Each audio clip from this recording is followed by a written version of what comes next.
चवीला खूपच छान लागणारी अगदी झटपट तयार होणारी टिफिन रेसिपी करूयात। यासाठी गॅसवरती कढई गरम करायला ठेवली। कढई गरम झाली की 2 चमचे सुक्या नारळाचा किस यामध्ये घालून घ्यायचा।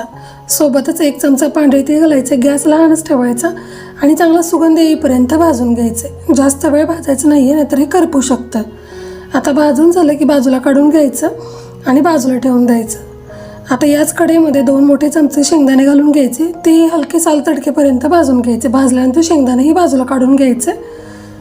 आता कढईमध्ये 2 चमचे तेल गरम करायला ठेवायचं। तेलाचं प्रमाण तुम्ही तुमच्या आवडीवरती कमी जास्त केलं तरीही चालेल।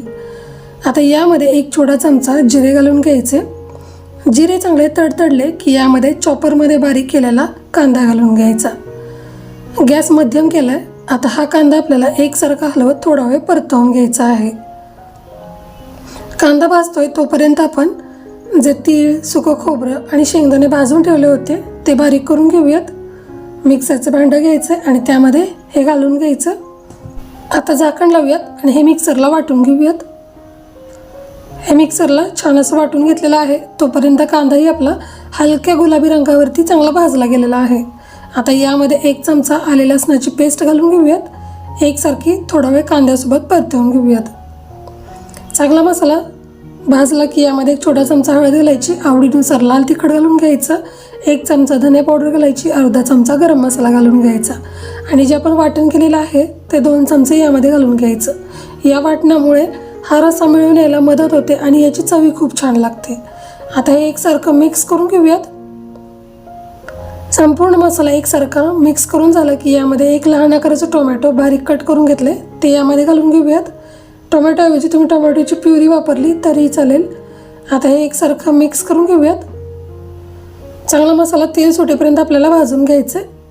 आता यामध्ये थोडंसं पाणी घालून घेऊयात। सुरुवातीला मिक्सरच्या भांड्यामध्येच थोडं पाणी घेतलं आहे आणि जे मसाल्याचं पाणी आहे ते यामध्ये घालून घेतलेलं आहे। गॅस आता मोठा करायचा आहे आणि आपल्याला जसा रस्सा घट्टसर पातळसर बनवायचा आहे त्यानुसार यामध्ये पाणी घालून घ्यायचं। आता यामध्ये चवीनुसार मीठ घालून घेऊयात। इथे मी 5 ते 6 उकडलेले बटाटे घेतलेत। बटाटा उकडल्यानंतर साल काढून स्वच्छ करून घेतला आहे। आता आपल्याला हा बटाटा कट करून घ्यायचा आहे। कट करताना जास्त लहान आकारामध्ये कट न करता जरा अशा मोठ्या मोठ्या आकाराच्या फोडी आपण याच्या करून घ्यायच्या। सगळा बटाटा कट करून झाला की जो आपण रस्सा कढईमध्ये बनवला आहे त्यामध्ये या बटाट्याच्या फोडी घालून घ्यायच्या आणि एकसारखं मिक्स करून घ्यायचं।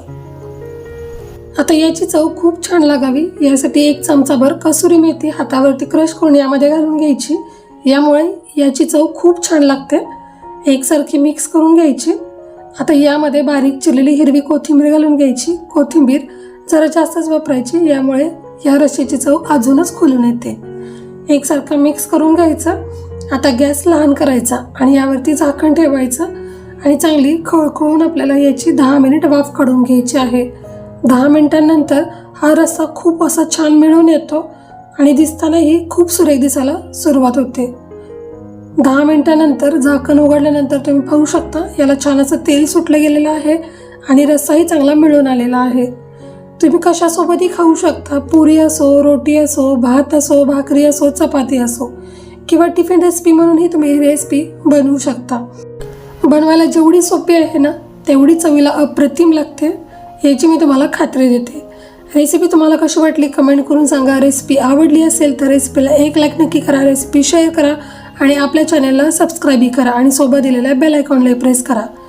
पुन्हा भेटू अशाच एका नवीन रेसिपीसोबत। तोपर्यंत स्वस्त राहा, मस्त राहा। व्हिडिओ पाहिला त्यासाठी खूप खूप धन्यवाद।